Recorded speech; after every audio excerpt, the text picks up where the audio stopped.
The silence between two voices. On the third, as what is not said.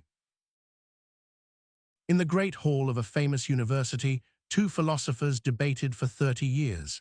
They had been students together in the same hall, in their youth, under the same master. They had become rivals on the day the master died. They had been arguing in public in front of audiences, in 3 languages, every Tuesday afternoon for 30 years. The audiences came from neighboring cities. The hall was always full. Some came to see the first philosopher win. Some came to see the second philosopher win.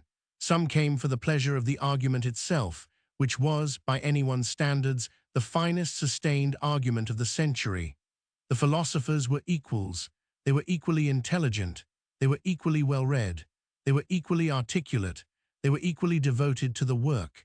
They were, in fact, so equal that no one could ever quite say who had won any particular debate. Each Tuesday's debate ended with the audience evenly divided, each side certain that its philosopher had carried the day. The philosophers refined themselves on each other. In the first decade, they had both been brilliant. In the second decade, they were both more brilliant. In the third decade, they had become, each of them, almost intolerably sharp.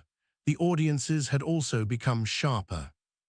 The city itself had grown, in those years, a kind of luminous quality, as if the long argument were making everyone in it slightly more awake.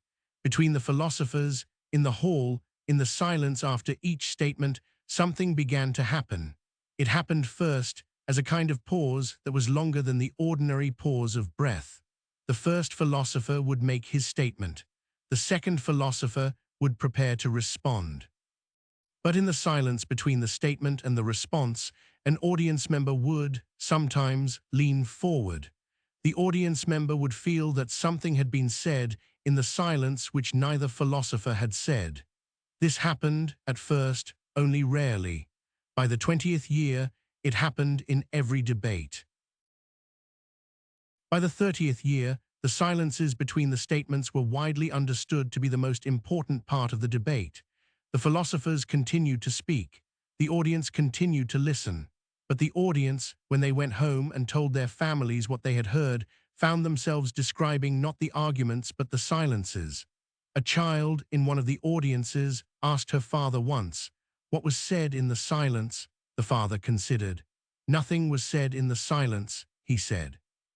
"That is not quite right. Something was understood in the silence which neither of them had said. I do not know what to call it. It was not on either side of the argument. It was a third thing. It was made of their 2 arguments held close to each other. I cannot tell you what it was. I can only tell you that I am a better man on Wednesdays, after a Tuesday debate, than I am on any other day of the week."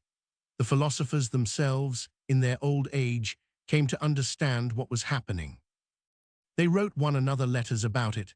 They had not, in 30 years, exchanged a private word. They had spoken only on Tuesdays in the hall.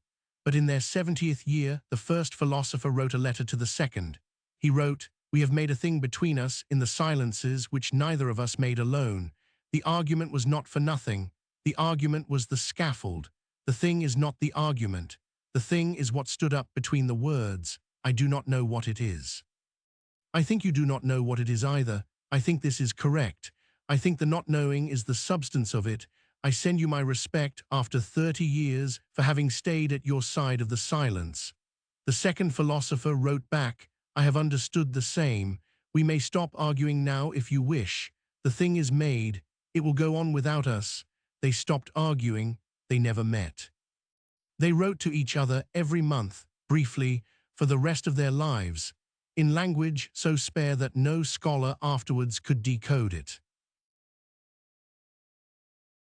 The hall was empty on Tuesdays for the first time in 30 years, but the city was unchanged.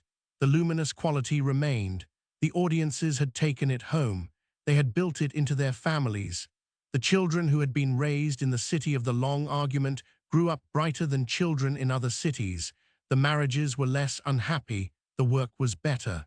The third thing, made in the silences, had been absorbed.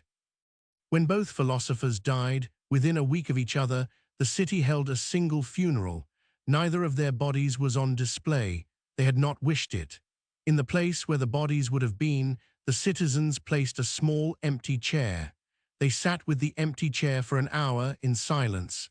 It was, by then, what they knew to do.